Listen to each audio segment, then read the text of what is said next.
I am 6 years old, my first day of school. I step onto the schoolyard and get overwhelmed by the noise of the other kids. They are laughing, talking, shouting, and playing games. I don't understand any of their words and their games. I'm frightened. My twin brother, my example, whom I always mimic to get through social situations, is not here with me. I decide to sit down on a bench all by myself. I am 10 years old. I'm walking in the schoolyard. I don't fit in, but I want to so much. But I don't know how to communicate or how to play games. Then I start to study all the other kids, and I memorize all their words and their actions, and just literally copy them. Even though I don't understand the word I'm saying or what I'm doing, the other kids believe it, and I finally start to fit in. I am 13 years old, and I'm sitting in the classroom. My body still hurts from the beatings from the other students during lunchtime. My mimicking trick doesn't work anymore. The teacher is talking, but like always, there are too many other noises around. It's impossible for me to filter out the teacher's voice. He asks me a question, but I only hear snippets of it. I don't know what to answer. He gets angry at me and all my classmates laugh. I am 15 years old. School's out and I'm helping the janitor with chores around the school, like I have been doing for the last 4 years. The janitor is very nice and I'm having a lot of fun with him. And in the meantime, I'm avoiding all the bullies and my stepdad at home as well. I'm 18 years old. We're on a school trip. We're staying in a hotel. The teachers say we have to form groups to share a room. I ask all my classmates, but nobody wants me in their group. I don't know what to do, and I ask the teachers for help, but they get angry at me because I'm too childish to get a group together myself. I am 21 years old, and I just had to quit my education. Everything was just too chaotic for me. And on a social level, it didn't work either. I am totally burned out because of trying so hard all my life.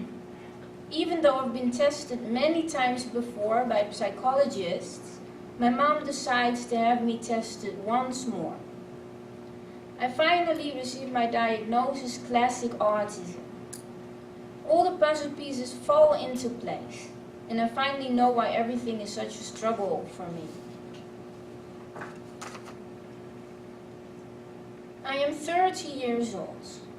Even though all my words and actions were always copied, I've gradually found my own words inside of myself. People always thought I was dumb, but it turns out I have an IQ of 158. I'm fascinated by quantum physics, math, neurology, and many other branches of science.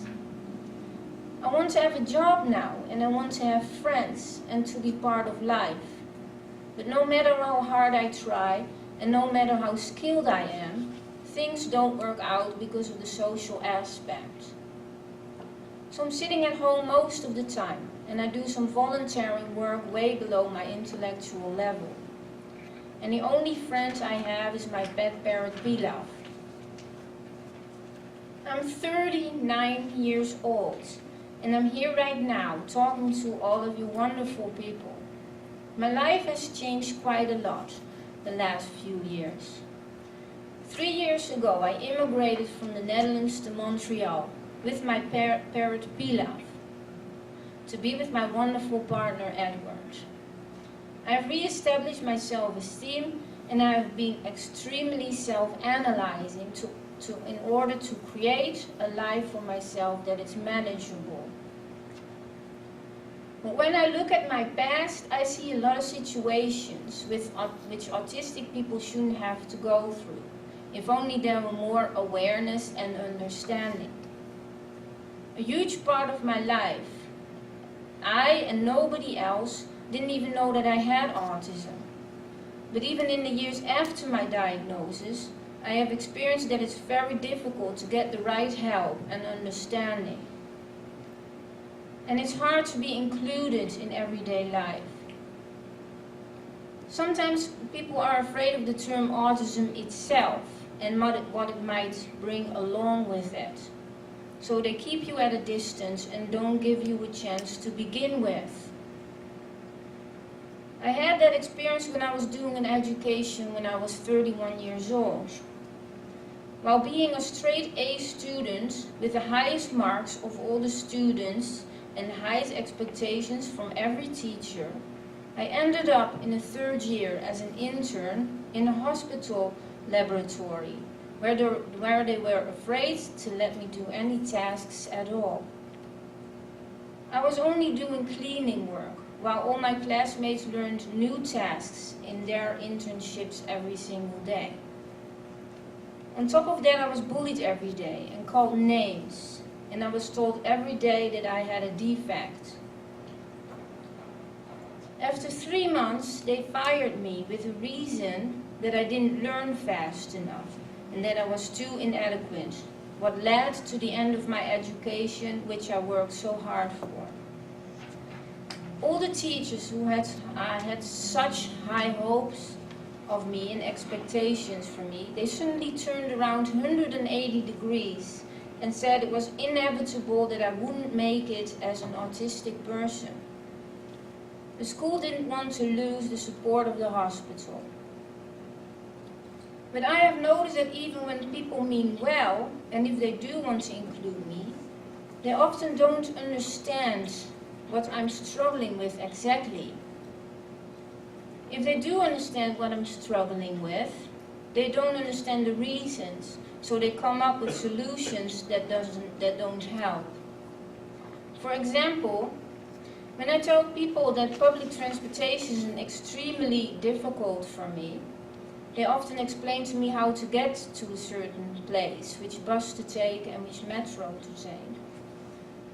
While it doesn't have to do with me being able to navigate, it has to do with sensory issues. Also some events organized by autism organizations. They try to raise awareness about autism during those events, but their events are so extremely loud and chaotic that many autistic people walk around with noise-cancelling headphones, while a man shouts over the microphone to make more noise. It is very important to make sure that autistic people can be part of things that everybody else takes part in. We can't expect for autistic people to function as neurotypicals. So reasonable accommodations have to be made wherever needed. Some of these reasonable accommodations are the same for most autistic people, but no autistic person is the same. So it is good to look at every autistic person individually and find out what his or her specific needs are. For example, people often underestimate my intelligence and they think that I don't understand things, but they overestimate my ability to cope with my sensory issues. During a bus ride, for example, people can hear the bus engine, but I hear 20 different sounds from the same bus engine. Or when we have a meeting about autism somewhere, people might hear an exhaust fan, but I hear 15 different sounds coming from the same fan, and many of those sounds are extremely painful for my ears. Many people also think that the more I do certain things, the easier they will get. This might be true with learning new practical things, but if things are difficult because of my sensory issues, it won't get easier the more you do it. It will actually cause me to get more anxious the more I do it, and it will lead me and other autistic people into a meltdown. It is very important to keep our eyes and our ears open and learn from autistic people, and to get more and more familiar to what their needs are, and also to learn what our individual needs are. And the most important thing to keep in mind is this. We might need help and support with certain aspects of our lives, and some more than others. But the most important thing is to focus on the things we can do instead of the things we can't. Because that's the key for us to be part of things, and that's the key for us to thrive.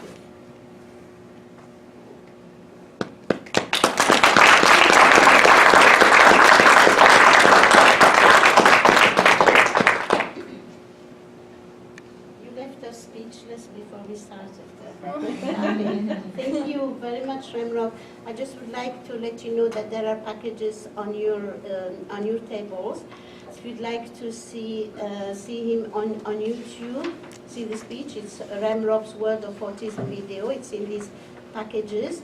Also, we would like to support Remrov go to the World Autism Festival in September. So if you'd like to make a donation, we can issue receipts. And what are they called? Tax receipts? What are they called?